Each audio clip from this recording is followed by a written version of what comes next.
샬롬. 오늘의 말씀지기 김천구미 CCC 사장으로 섬기고 있는 최영택 순장입니다. 나이는 많이 되었지만 순장입니다. 혹시 오래된 찬양인데 사람을 보며 세상을 볼 때라는 찬양을 아시는지요? 제가 바로 대학생 때 그 찬양을 만든 사람입니다. 지금은 김천에서 정신과 의사로 26년째 일하고 있고 교회에서도 장로로 섬기고 있습니다. 하지만 저의 가장 중요한 삶의 정체성은 생활 선교사, 즉 평생 순장이라고 생각합니다. 오늘 본문 누가복음 4장 31절에서 44절 말씀 묵상을 함께 나누겠습니다. 공생애를 시작하시면서 요한에게 세례를 받으시고 광야에서의 시험을 이기신 뒤 갈릴리에서 사역을 시작하신 예수님은 나사렛 북동쪽에 있는 아주 큰 도시 가버나움으로 사역을 이어가십니다.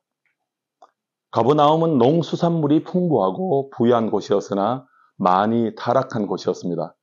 특히 갈릴리 지역 로마군 사령부가 있어 예수님의 소식이 로마 제국 전역으로 퍼져나갈 수 있는 요충지이기도 했습니다.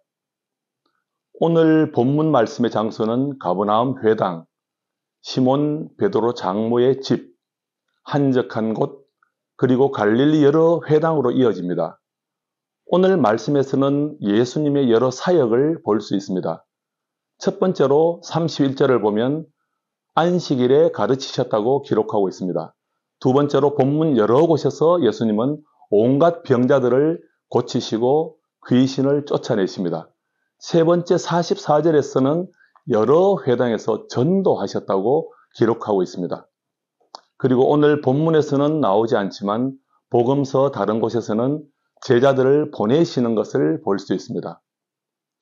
우리 순장들은 예수님을 따라 사는 제자들입니다. 예수님처럼 우리도 전도, 육성, 파송의 그 일을 가장 소중한 것으로 여기고 섬겨야 할 것입니다. 이것은 축복이며 특권입니다.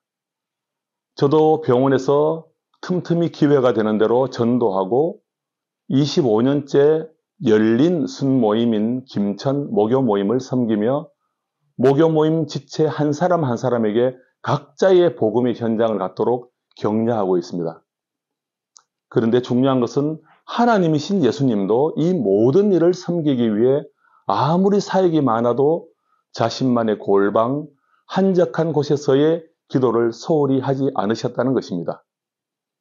예수님처럼 우리들도 모든 사역에 앞서 기도로 성령의 능력을 힘입어야 방해하는 사단의 권세를 이길 수 있고 전하는 말씀이 권위가 있어 땅에 떨어지지 않고 열매를 맺게 될 것입니다.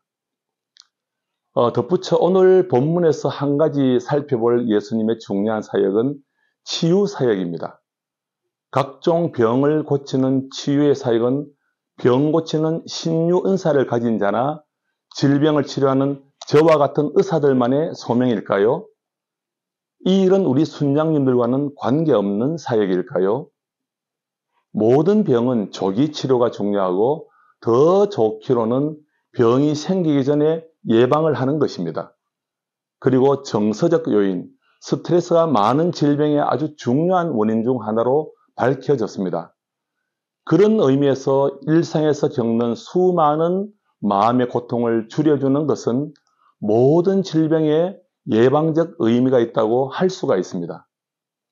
지체들이 여러 어려움과 힘든 일을 겪을 때 누군가가 그리스도의 마음으로 내미는 사랑의 손길과 경청해주고 공감해주는 마음은 정말 큰 위로가 될 것입니다. 이 또한 넓은 의미에서 치유의 사역입니다. 예수님께서 일일이 환자들 위해 손을 얹으셨듯 오늘 내가 다가가 말없이 손을 잡아줄 그 누군가가 없는지 살펴보시는 하루가 되길 축복합니다. 샬롬.